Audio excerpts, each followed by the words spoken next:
papers for this session as well. Professor Miriam, floor is yours. You are muted, Professor. Thank you. Good.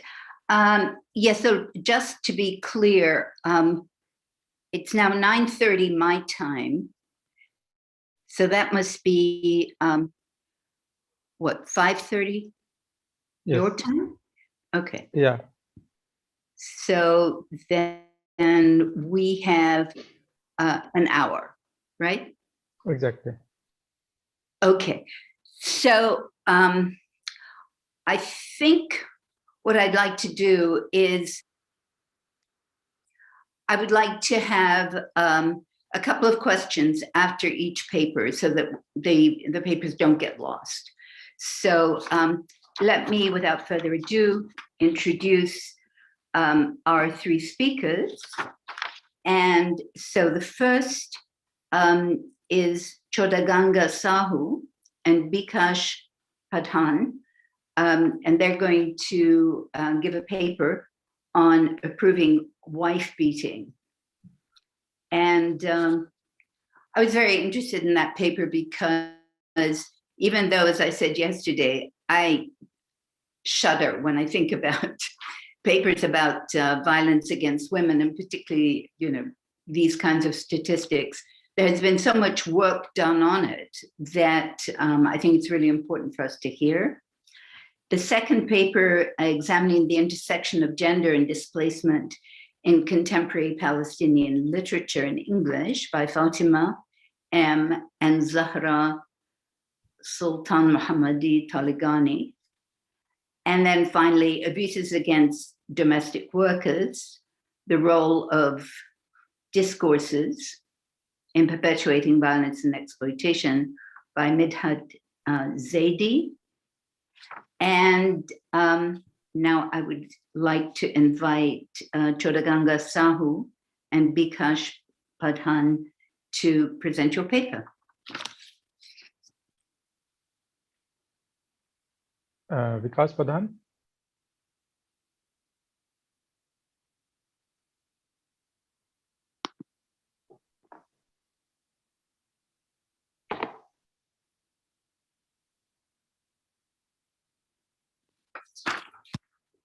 Somebody is muted, I believe. Vikas Padhan, you are muted. We can't hear you because. Okay. Hello, can you hear me? Yeah, we can hear you. Here we go.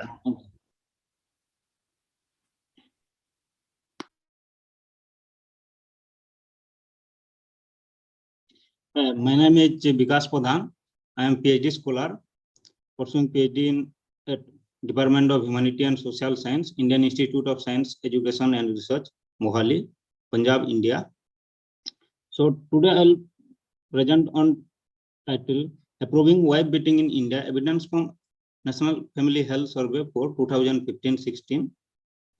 So approving wife beating means justifying and claiming the domestic violence, that women should be beaten. So in this paper, I will present you the reason for approving wife beating from male and female perspective, as well as the determinants of approving wife beating in India from male and female perspective.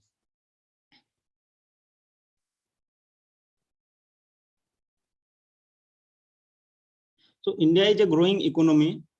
It ranks 6th in case of nominal GDP and 3rd in case of purchasing power parity. But on the other hand, 19.3 cases per lakh is happening under Indian Penal Code 498A, according to National Crime Record Bureau 2021. And according to NFHS 4, 31% of domestic violence is happening against women in India. And globally, according to WHO 2014, 30% of domestic violence is happening against women in India. So domestic violence or wife beating is mainly related with inequality of power between male and female, and it is violation of human rights. See, in most of the family, the income earner are the male person, and they are the decision maker. And in most of the family, you will find women are mainly engaged in household work, that is unpaid household work. And mainly in case of GDP, GNP, this unpaid household work of women are not considered in India. So from various literature, we found that the factors that encourage domestic violence are women without education, also men without education, young husband, alcohol-induced violence, low income of the family, dowry system, lack of employment opportunity. And the factors that discourage domestic violence are decision-making power of women, financial strength of women, that is, their mainly working capacity, that whether they are employed or unemployed, then higher education of male and female. Now the impact of domestic violence is not only on the female, it impact on both female as well as the children. So in case of female, it impact on women health, mainly in case of the chances of pregnancy loss, abortion, then women malnutrition, chances of HIV infectious disease, even death of women is very high in case of domestic violence. In case of child health, it leads to discouragement in the mental and emotional development of children, and it disturb the child education in school also, and to be violent with friends and family or in society. Actually, the most important things is that the chances of to be violent in future is high in case of those children who witness domestic violence. Thirdly, it affects women work in case of women participation in work, strength of work, and ability to work. So the main objective of this paper is to identify the determinant of approval of wife beating in India. Data sources from National Family Health Survey 2015-16. Outcome variable that I have taken is approval of wife beating, and explanatory variable are individual, social, economic, personal consumption, and exposed to mass media. The methodology that I adopted is multivariate binary logistic model for male and female, separate model for both male and female. Since the data outcome variable is in binary term, that is whether they are approving wife beating or no. So I have taken binary logistic regression model. So I have calculated from National Family Health Survey that there are 7 reasons for approving wife beating in India. So in case of, if you see the data, then in all the 7 cases, and the last one is beating for any of those reasons, then in all these 7 cases or 8 cases, the female approval of wife beating is higher than male approval. In case of male approval of wife beating, the chances is higher in case of neglect children, argue with husband, unfaithful, and disrespect. Now, looking into the multivariate binary logistic regression model, in case of both male and female, the chances of approving wife beating is higher among the young, those who are belong to rural area, and in case of religion, among the Christian, and in case of caste, it is mainly on SC and OBC population. Then in case of education, I found that women and men without education, those who are belong to poorest well quantile, the chances of approving wife beating is very high. Since in this model, in first table, the variables, you can see that most of the variables are significant. In the second also, most of the variables are significant. So I find a little bit difference in case of like wealth index, the poorest having high chances as compared to poorer, middle, and richer. Then in case of exposed to mass media, those who are mainly listening to radio almost every day, the chances is higher. Then husband drunkard or alcohol consumption is significant variable in case of male approval of wife beating. Then respondent father ever beat their mother. If they have any hereditary reason, like they have seen their father beating their mother, then the chances of wife beat approval of wife beating is higher. And looking into the region wise, central, eastern, north, western, south, the chances of wife beating in case of both male and female is high in case of southern region. So from this statistical analysis, I found that the level of significance is more or less same, and most of the variables are significant. And we can see that in case of other region also, the variable are significant and little bit difference we are finding. In case of education, in case of poor household, then in case of age difference also, in case of region and in case of caste. So I think domestic violence or approval of wife beating is not related to income, education, or all these things. Yeah, it is related to, so like women without education or male without education having high chances. But in case of male and female with secondary education also, it is a chances is 1.20 in case of male and 1.35 in case of female. So it is mainly related to patriarchal nature of the society, and most of the women don't live the abusive relationship in the region of cultural factor or the fear of alternative, that there is one hope that they can see a change in future and there is no income for them. So to conclude, education of men and women should be strengthened. Empowerment of men, women through financial status. Sorry, just 1 minute. Yes, will everybody mute themselves? We're hearing somebody talking. Thank you. Yes, ma'am. Can I proceed? Okay.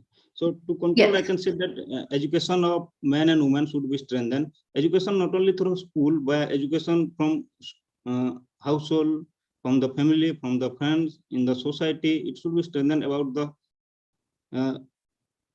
effect of domestic violence and the equality of status of men and women.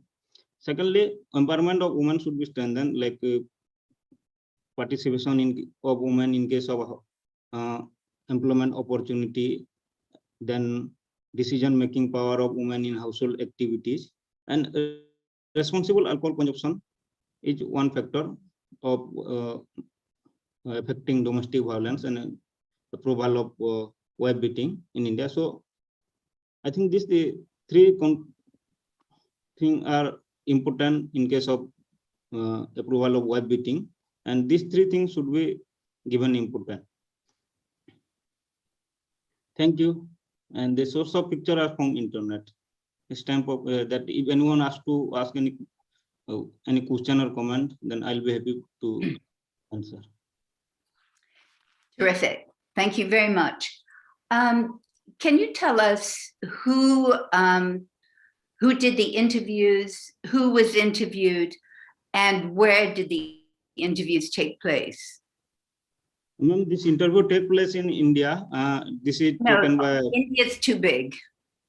Sorry. That's too big. We need to know specifically which places. Yeah, it is taking place in both rural and urban areas. I'm sorry, what was that? Where? In rural and urban area. Rural. Yeah, but in both rural and urban area. That's not. No, my place question of the name. Was it in Hyderabad that this study was taken? Where? No, this is all India level. So explain to me how that works. So NFHS calculated data in all India level on all the state and union territory, and in case of rural area, in urban area also. So they collect data mainly on maternal and child health on different indicators. So you don't know specifically where these statistics were taken? No, I have calculated this statistic from unit level data. So from those data, you don't have information on where the surveys were taken? The survey, see, I'm saying that the survey taken in whole India, like in different part of the region, like in all the state and in all rural and urban area, in village area, in urban area, and everywhere. I'm sorry to say, but that's impossible.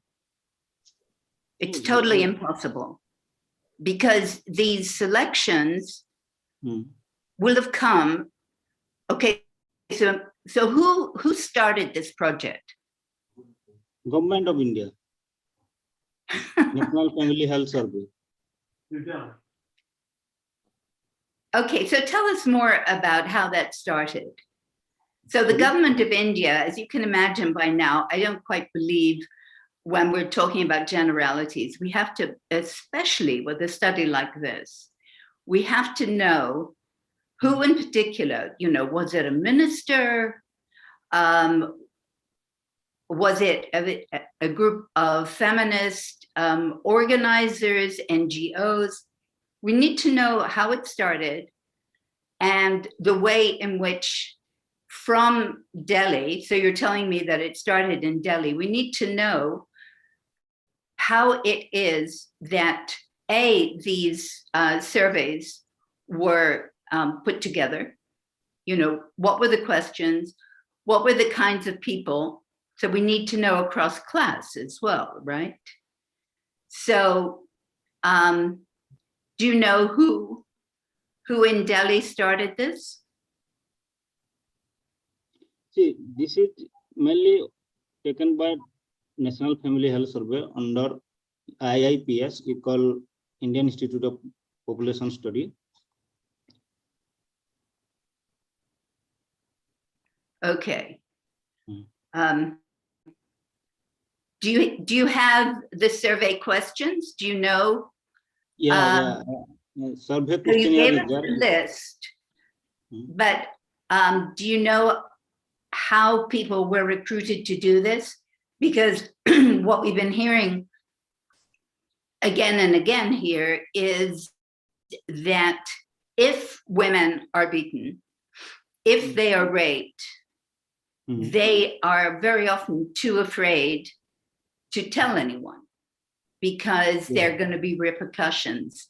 So do you know, for example, it was one such survey conducted near you, near where you were in Hyderabad? Okay. No, I am at Punjab, Mohali. In Punjab? No, yeah, I know Hyderabad. Right now I am in Punjab, Mohali. I thought you were from Hyderabad.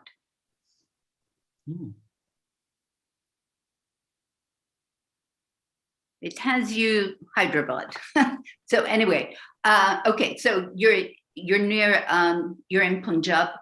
So do you know who was conducting such surveys in Punjab?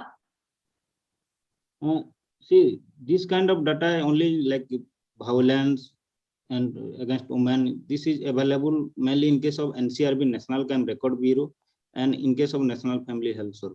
That I know. Okay. Does anyone have a question? Yeah, I would like to add a comment here. Yes. Go ahead. I think what Professor Miriam said, I also find the research methodology really confusing. When you talk about rural and urban India, it's still a very big and vast area. I mean, how do you do sampling there? I mean, what kind of sampling you are doing? How are you changing your approach or even the questions in rural India or in urban India? I mean, it's not that easy to simplify, especially in a country like India. So there is definitely a problem with research methodology. Also, when you talk about government of India, that could mean a lot of things. I mean, how can you rely on a report from government of India without having any if and buts about it? I mean, who is preparing these reports? Who is talking about who? These are really important questions that you need to keep in mind before you come up with a study like this. So yeah, that's about it. Thank you. Thank you. Anyone else?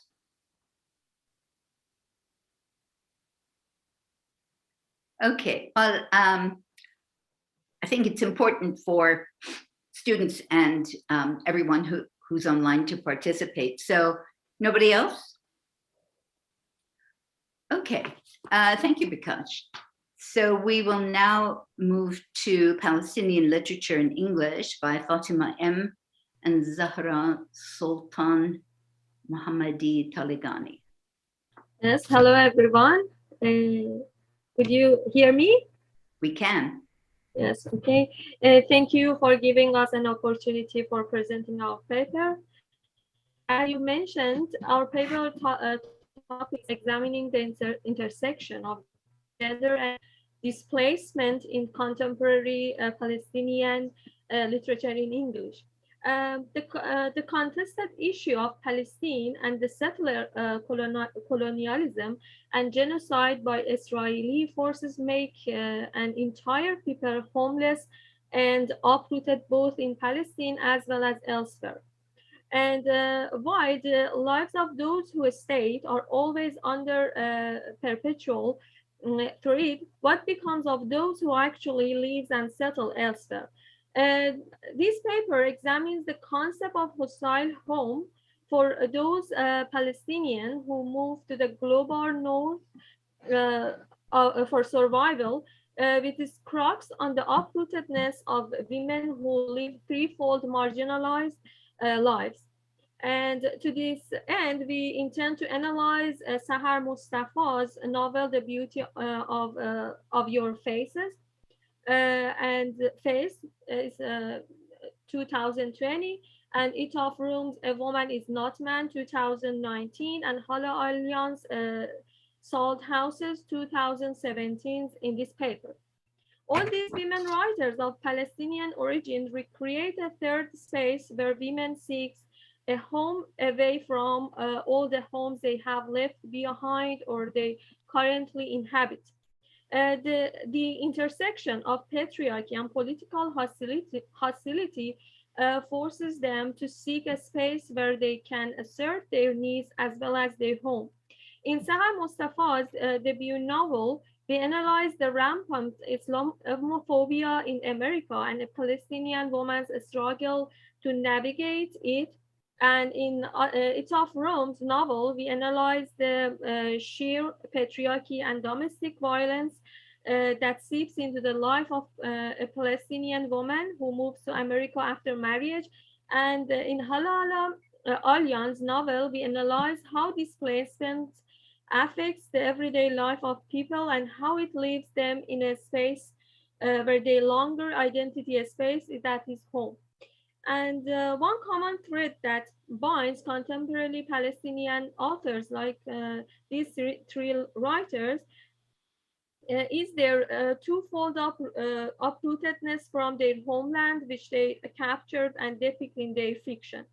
The eviction of Palestinians from their home by the state of Israel is at the backdrop of these three novels here, and the authors are further distanced from their homes because of their experience in America. Displacement is never a linear process. There are multiple ways and multitude of emotional feels, and at times there are multiple displacement within one given space, and the subject undergoing it needs to make many negotiations. The process of being uprooted cannot be simplified by one given definition, nor can it be reduced to a singular emotion or experience. The continuous issue of Palestine is one such issue. The one who stay are threatened with uprootedness and killing, while those who are able to flee undergo multiple displacement and of emotions of loss. The issue of Palestine as settler colonialism and genocide by the Israeli forces make an entire people homeless. And in a novel, Itof Rooms, Women is No Man, depicts sheer patriarchy and domestic violence that seeps into the life of three generations of Palestinian women who moved to America. A common thread that unites these novels is war, and as Derrida says, it is through war that the binary opposition of friend and enemy is possible. And his politics of friendship, Derrida says, war is still today the most extreme possibility. One can say that the exceptional case has an especially decisive meaning, which exposes the core of the matter. For only in real combat is revealed the most extreme consequence of the political grouping of friends and enemy. From this most extreme possibility, human life derives its political tension, a world in which the possibility of war is utterly eliminated. A completely pacified globe would be a world without the distinction between friend and enemy, and hence a world without politics. It is conceivable that such a world might contain many very interesting antitheses and contrasted competition and intrigue of every kind, but there would not be a meaningful antithesis is whereby men could be required to sacrifice life, authorized to shed blood and kill other human beings. Derrida here clearly suggests that the idea of friendship comes from solidarity. This solidarity forms that basis of friendship and shared experiences. And in Rome's novel has good examples of both such friendship and enmity. Rome novel, A Woman is No Man, depicts many violations after being uprooted from Palestine. Farida settles in America with her family just to experience further repression. Throughout the novel, she depicts all aspects of male domination in Arab community, and the novel depicts a depressing household where women are pressurized to just stay at home and keep their culture and integrity intact. The suffocating Arab culture that the family tries to imitate restricts the freedom of women so that the traditional roles can be assigned to men and women. The underlying trauma behind his mindset defines how people recreate a home for themselves even when they have lost it. Even though America offers much in terms of prosperity and freedom, everyone in Farida's family wants to remain closer to their ties and the Arab culture. Arab bears the brunt of such patriarchal and traditional mindset. Her longing for home and love translate as longing for uprooted people who are looking for their roots and lost home. Sarah represents the rebellious side of this family who runs away from her home, and while doing so, she runs away from her Arab roots and distances herself from the trauma of. Farida assigns gender to everyone in the house. Is a beautiful daughter-in-law. Sarah has to be a good Arab girl and future Arab daughter-in-law, and there is no room for love in such a family setup. And there are household chores for women, and the men are the breadwinners. And Farida is the agency through which the patriarchal setup is maintained, and the women become the victim of male aggression. The friendship between Isra and Sarah is an attempt to create a space where they can become independent for a while. Their life for reading books is escapism from the daily grind household chores and the loveliness in their lives. Isra and Sarah are a presentation of strong, friendly ties between women who move away from social and psychological limitation imposed by men, and they seek freedom and love in a highly gendered social setup. When Esra's daughter, Dia, becomes aware of her mother's murder by her father, she also rebels against her traditional grandparents who keep an eye on her and his sisters. Here, Rome's novels must be read by all men to see how gender role inflict various forms of violence onto women under the disguise of being a caretaker, a breadwinner, all the various roles they take while unleashing patriarchy. And women must read it to see how very often they themselves are the agent of patriarchy. At the backdrop of the saga of displacement and brutal forces of patriarchy lies the Israel-Palestine conflict, where the genocide of Palestinians by the Israeli soldiers leaves so many traumatized and homeless in refugees camps. This hostility is further extended in novel through the institution of marriage that becomes captivity for women in a new country. This is the story of one such Palestinian family who were driven out of their homes by Israeli soldiers and took refuge in America. But the novel is not merely about the uprootedness, but the perpetual exile that is forced upon women in the form of marriage and its bondage.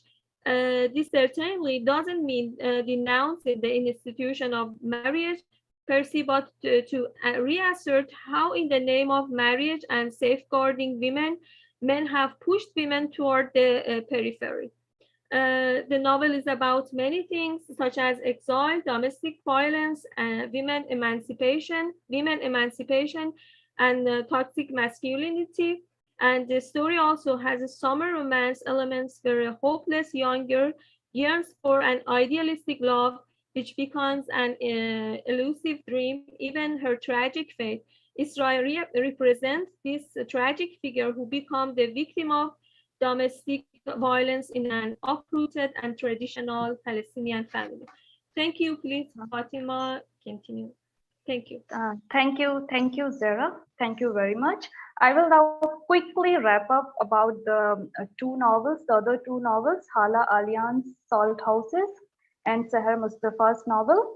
While there is actual violence in Etaf Ram's novel, like Zahra said, in Salt Houses, we see violence which is more subtle. There is no actual violence like beating a wife or something like that, but memories that haunt them, that haunt three entire generations.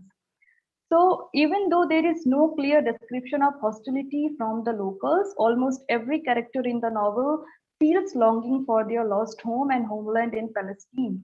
The memories of Nablus make Alia not only nostalgic, but a displaced person who never feels at home. The various settings that depict home in Jaffa, in Nablus, in Amman, in Kuwait, and later in the US are always linked to a lost home and nostalgia for the lost past.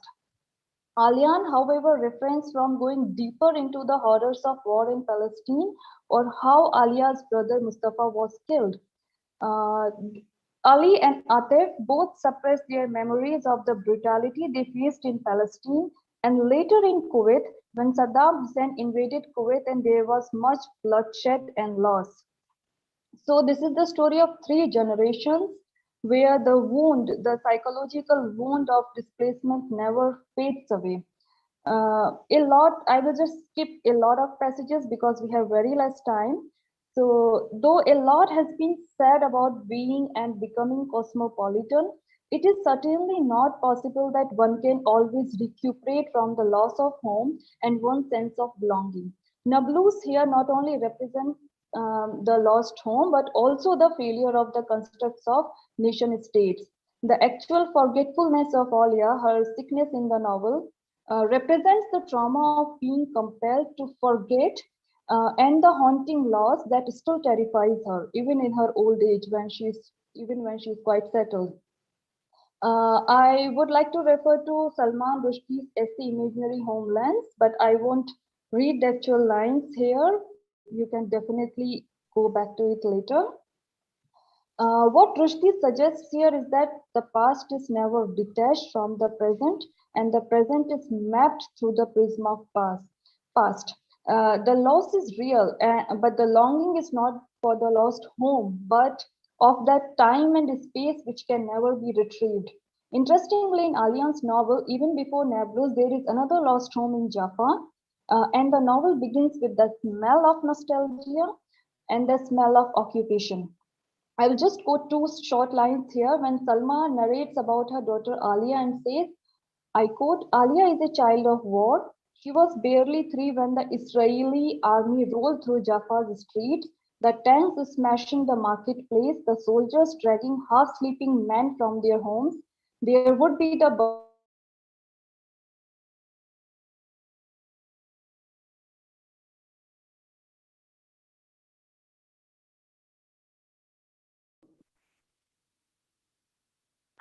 the screen has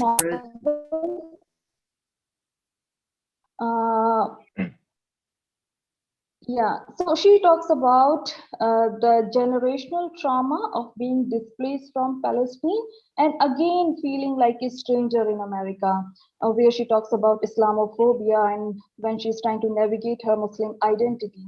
So Afaf is a Palestinian immigrant. Fahima, I'm afraid you're pretty much out of time. Can you close? Yeah, just one more minute. Okay. She is a Palestinian immigrant whose family had to escape the tyranny of Israel's occupation. And the interesting part here, or the most moving part here, is her interaction with the white shooters and trying to understand the psychology of violence here. So all three novels here depict various kinds of violence and the pain of being uprooted. The idea of a hostile home is a form of exile from which a return is not possible, but the longing to retain that lost past always remains. And the concept of friendship, which Derrida suggests, it gives access to navigate through multiple spaces on friendly terms. It remains a mode of survival in an ever-changing and ever-expanding world, and for the communities who have experienced displacements at home. Thank you. Thank you. Thanks for that interesting paper. I'm sorry we didn't have more time. Does anyone have any questions?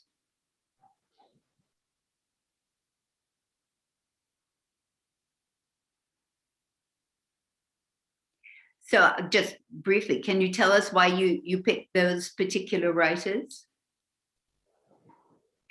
Yeah, that's an interesting question, and I thought a lot about it. First of all, they were all women writers writing their first novels in the US, and they are all thinking about Palestine in their different setups, in their different settings, which is very interesting because I read one after another and the third one after these two.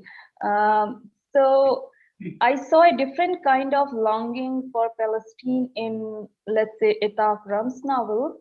But when I read Seher Mustafa, I saw it's more like a haunted memory for her. So what's really interesting about these three women writers is how they recreate past from whatever history they know. I mean, you can always question how the reliability of their memories and the sources from where they know about their history. So someone is knowing about it from her mother, somebody from her trips to Palestine, or somebody from her husband. So, I mean, you can have so many representations of memory, of loss, of violence, from people who have displaced from the same place, and how they move on to a different place and recreate an altogether different space for themselves and for us to understand their plight. Yeah, I hope I answered. Great. Thank you. So if there are no more questions, I think we can move on to the last paper. So it's about domestic workers, and it's by Midhat Zaidi. Midhat, go ahead. Good evening, everyone. I mean, it's almost it's a pretty late evening here. So good evening, everyone, and thank you for giving me an opportunity for sharing my work with every one of you. I'd like to share my screen. Right, if just wait, how am I? Can someone please guide me how to do that? Okay, you click on a screen and there will be share a screen green with the green button, and then you can share the presentation or. Yeah, I'm somehow unable to do that, but I could go without it. I mean, it's okay. Go ahead. So my paper, my study is on domestic abuses against domestic workers and the role of discourses, as we say, in perpetuating and legitimizing violence against domestic workers. But I'd like to just, I'll just take a second to open it for me. Sorry. So in recent years, the issue of domestic workers have gained considerable interest from scholars. In the global economy, domestic work is one of the fastest expanding sectors that provide vital services to household and makes indispensable contribution to economies. Through a review of secondary literature, this presentation aims to highlight ways in which dominant discourses shape the lived experiences of domestic workers that are marked by abuse, exploitation, and dehumanization. So a critical analysis of the prevalent discourses is essential, since it attempts to understand how written or spoken discourses contribute to the reproduction of domination and exploitation within framework of race, nationality, gender, class, and caste, which becomes very important in the Indian context. So talking about the background, I mean, I wish I could share my slide, but in the International Labour Organization defines domestic work as a domestic worker as any person engaged in domestic work within an employment relationship. This definition includes domestic workers engaged on a part-time basis and those working for multiple employers, national and non-national, as well as both live-in and live-out domestic workers. In the last 2 decades, domestic work has grown exponentially. The ILO estimates that about 67 million people are employed as domestic workers. It is largely the women from developing countries like Philippines, Sri Lanka, and India that account for a significant number of domestic workers employed. However, despite their importance, domestic workers remain grossly undervalued and exposed to violence and exploitation. Several studies, such as those by Human Rights Watch, have revealed how prevalent is the abuse against domestic workers. The long list of domestic work globally is a primarily female-dominated, and majority of domestic workers belong to already marginalized communities. Scholars recognize the inextricable relation between issues of domestic workers and issues of race, gender, nationality, race, and class and caste. Even as domestic workers are an important group in many countries, they are unrecognized for their role and are often invisible in employment statistics. For instance, in India, the available data on domestic workers slides from 3.9 million, according to the government, to 90 million, suggested by estimates provided by non-governmental sources. The apparent vagueness suggests the lack of recognition for an actually crucial element of the Indian economy. Abuses against domestic workers. The long list of abuses against domestic workers include physical, psychological, and sexual abuse, forced confinement, non-payment of wages, excessively long hours, and no rest days. And since domestic work is performed within the boundaries of private households, it sits in a precarious position with the existing legislations that attempt to safeguard the labor force. The presentation today does not engage in the descriptive or statistical prevalence of domestic abuse against domestic workers, but rather an attempt to analyze the role of public discourses that perpetuate and even legitimize violence and exploitation. So briefly, I'll discuss what I mean by discourse. Like, I'll do it very briefly, that in simplest terms, discourses refer to the way people talk about or attempt to understand the world around them. Michel Foucault refers to discourses as a framework of talking about a particular subject matter at a given moment in time, including social identities and social relations. Discourses are instrumental in composition of the social world through fostering identities, patterns of representation, and communication. The ideological assumptions embodied in the discourses have potential to determine the public cultures of prejudice and discrimination. And when repeated and consumed with frequency, discourses get etched in collective memory of people and thereby assume a taken for grantedness, as pointed out by Stuart Hall. Further, domestic workers and prevalent discourses. Now, this is the core of my presentation that I'd like to spend more time on. So I have put the discourses under certain themes. These are for the sake of convenience, they overlap, and there are spillovers as well. But number one is devaluation of domestic work, because to begin with, when the issue of gender division of labor is particularly important for this present study, because when there is a complete utter devaluation of women's unpaid work, domestic work, so that translates into devaluation of those domestic work and those who perform it, paid or unpaid. So predominantly perceived as women's terrain, domestic work is considered unproductive and lacking any social or economic value. The unskilled, the so-called unskilled nature of this work is one of the reasons for the low remuneration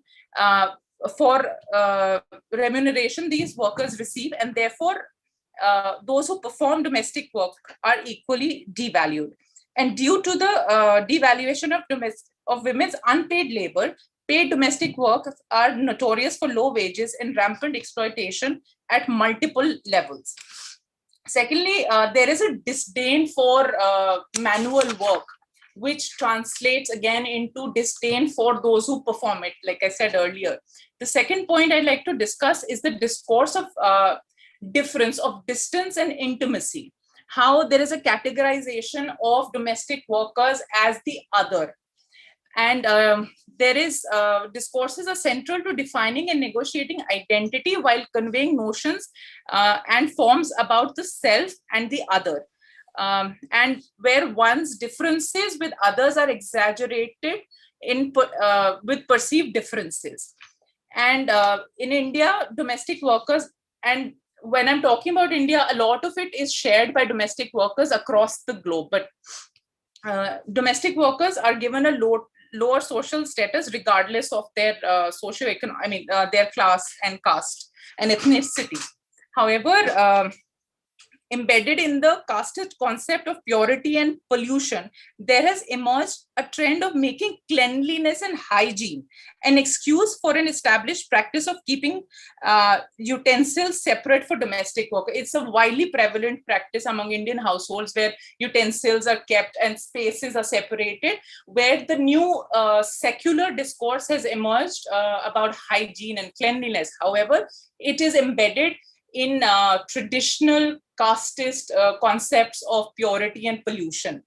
And anxiety, there is a need for continuous otherization of the other as the inferior. Pinot, Dickey, Barua, and other scholars have recorded practices of differences in households. Pinot particularly documents the dehumanizing practices against domestic workers in Brazil that find reflection in accounts of domestic workers across the globe. For example, the assertion, the insistence of domestic work of employers for domestic workers to perform certain tasks by their hand, like mopping the floor by their hand, washing the clothes with hand, dishes by their hand, as even when they have electronics to do so. So that one regards the body of the domestic worker as more suitable, as more hardened to do these chores. Also, they do not think that, there is they don't value their bodies of worthy of same care as their own. And secondly, they just consider the body of the worker as a source of continuous labor. And another factor is that domestic workers are,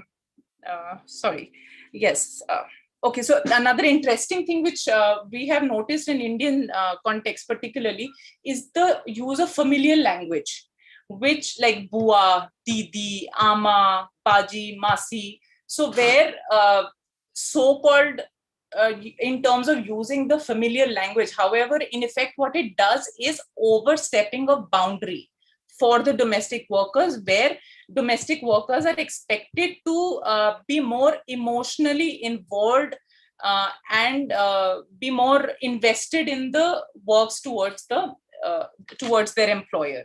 So even when there is a use of familiar language and so seemingly overcoming the other is in fact again ends up exploitation.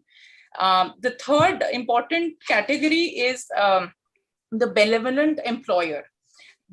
Domestic work is a unique form of employment sitting at an intersection of public and private sphere. Domestic workers are largely at the mercy of personality and morality of the employer or their lack of. There is a constant infantilization of domestic workers by the employers. By infantilization, one means the construction of domestic workers as needy, immature, and incapable of managing their lives, thus requiring the employers to protect and provide for them in various ways.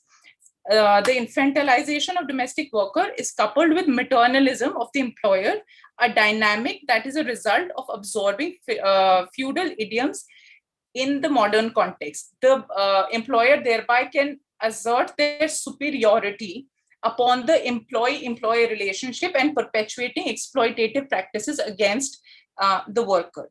Now, imposing control on the bodies and mobility of domestic workers for their own good is repeated a lot of time by employers, where they do not allow their domestic worker to go out and they restrict mobility.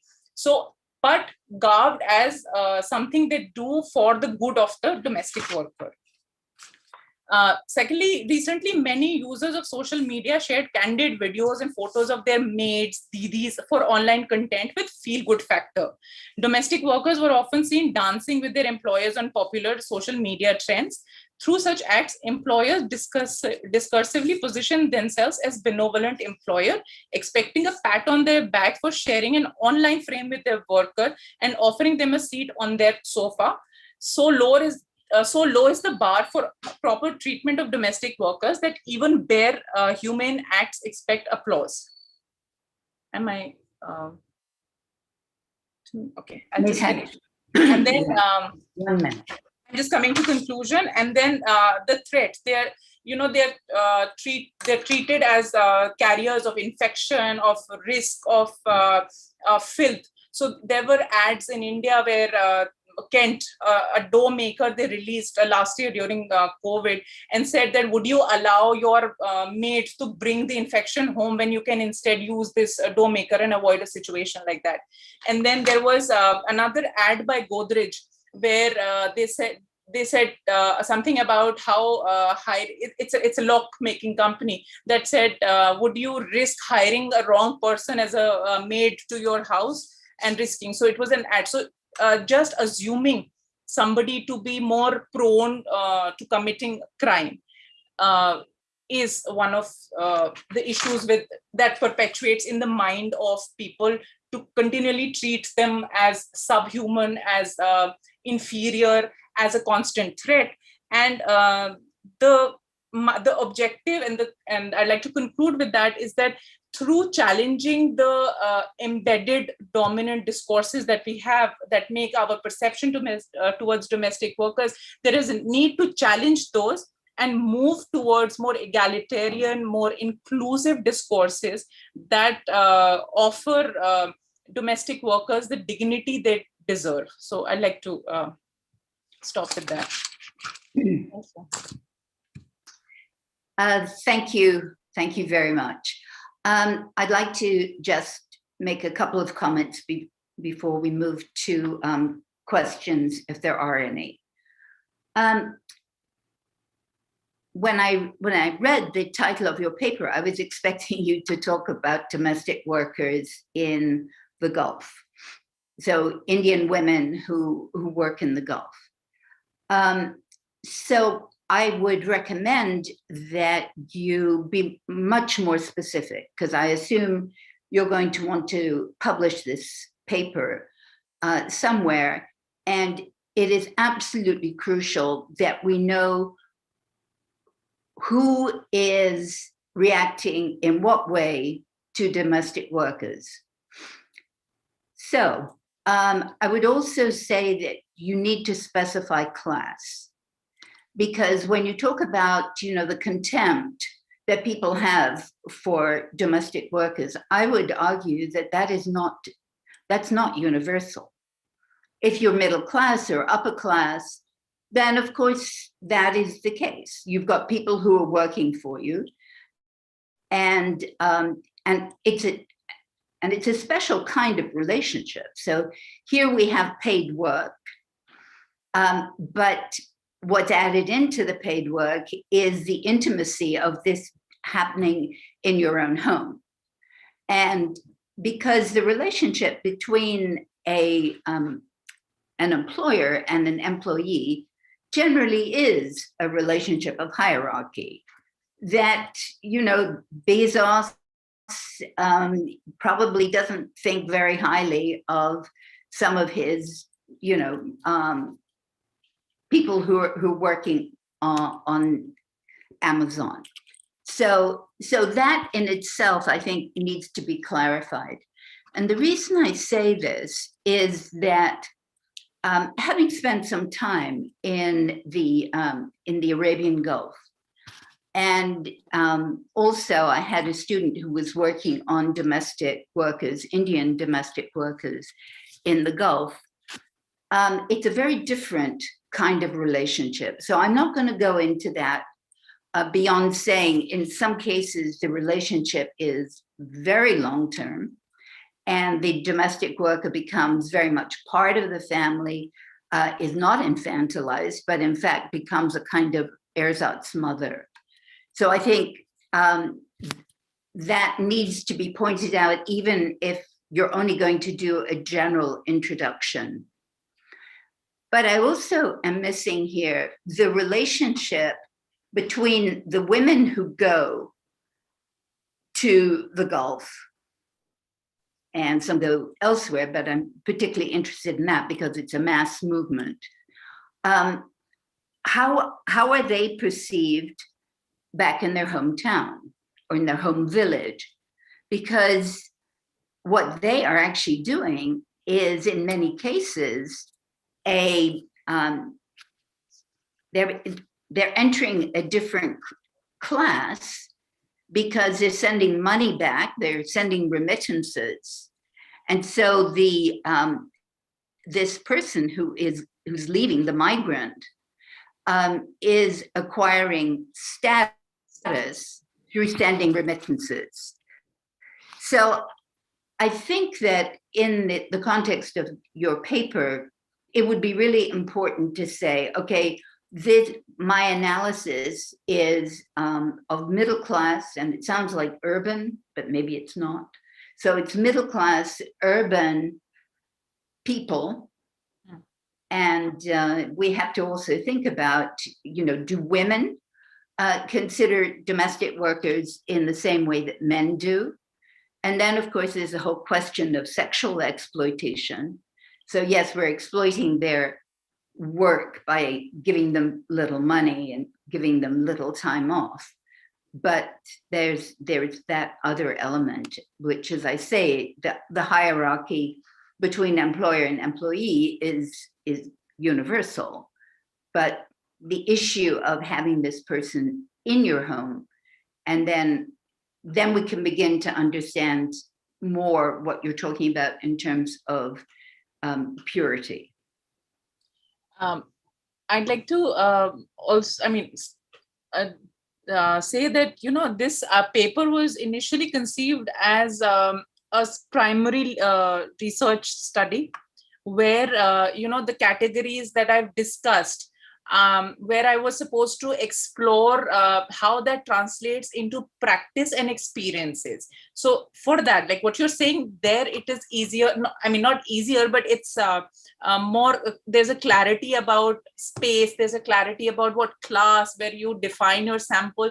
So that I understand what you're pointing out. It's a little loose. Like I need to tighten that up, because in my mind, when I had thought of the paper, it was supposed to be interviews with domestic workers separately and with employers, how they perceive the need for, how when you're talking about professionalism, when you're talking about your old age, there obviously there's intimacy, so there does develop bond. How do you negotiate with that? That with need for professionalization and boundaries, professional boundaries. So that was initially supposed, and I'm actually working on that. But I couldn't incorporate that into this this paper. But what you pointed out is, I could still do that and define because it's a secondary literature.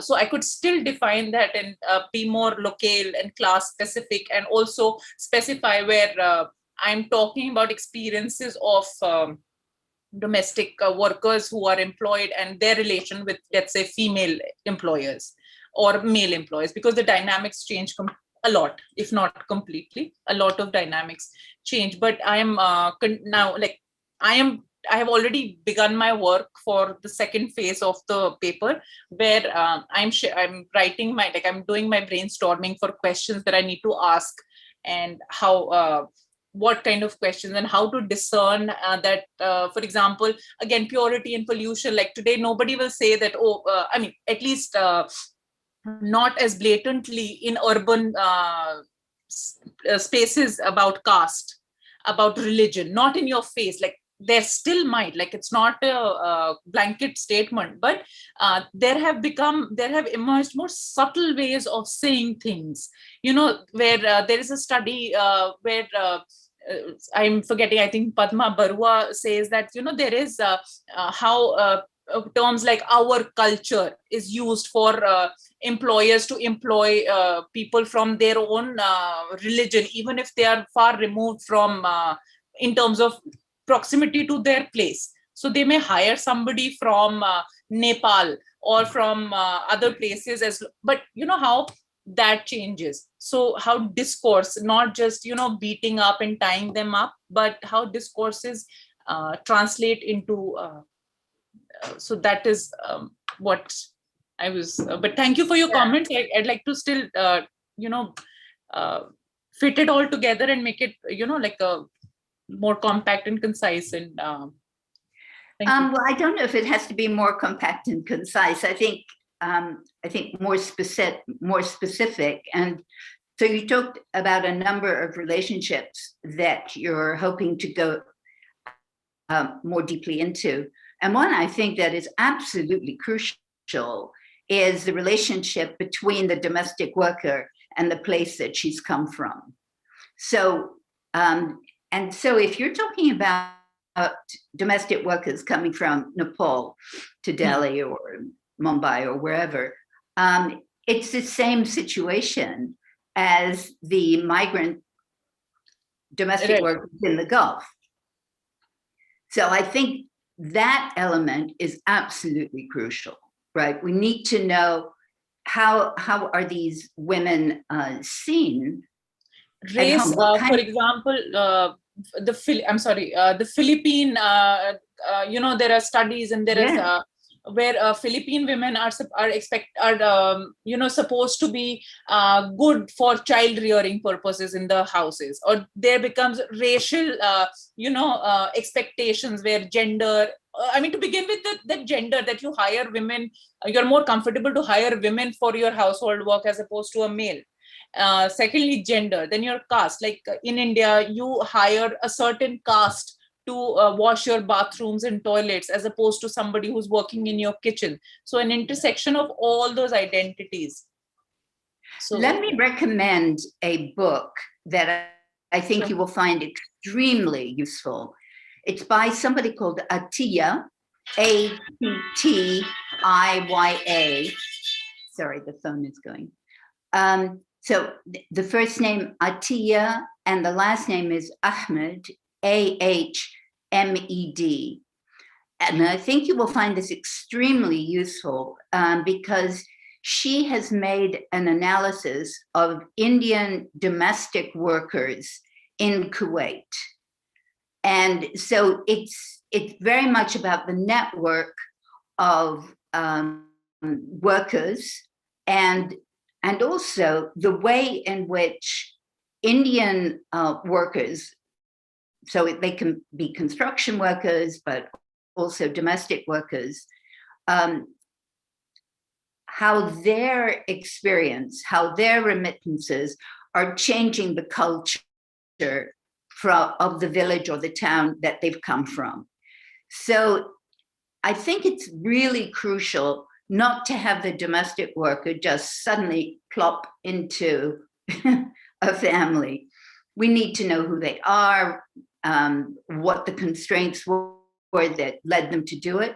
And maybe they're not constraints. You know, in a way, it's a crazy comparison, but, you know, sexual workers. We find it appalling. But in fact, for some, this might be very nice. You get away from the village where you're not respected, and you go and you work in this beautiful home, and you live much, much better than somewhere else.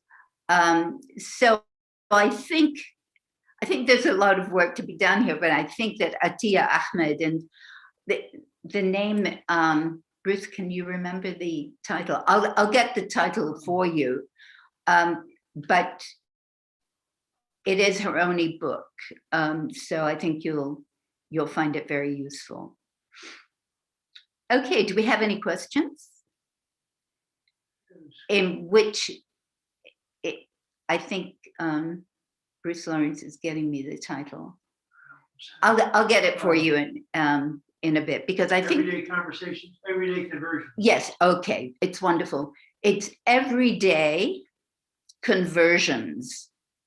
So there's this crucial question about what happens when a Hindu woman goes to Kuwait, Bahrain, Qatar, and lives long enough in a Muslim family to begin to adopt some of the habits that are connected with Islam, but eventually might in fact convert.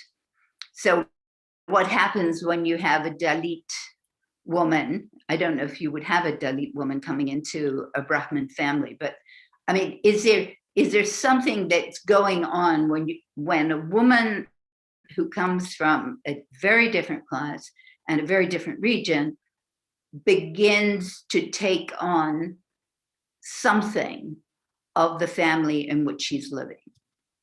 Because I think it is really important not just to say, oh, they're all having a terrible time, because it's not true.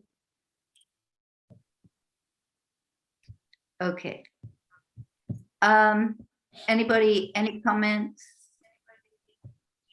I think Mahira? No? Okay. So Rajiv, we're terribly over time. So are you going to take the lunch break, or are we just going to go into the next session? I think here we have already all the participants, and it depends on the participant, because we are going out of time.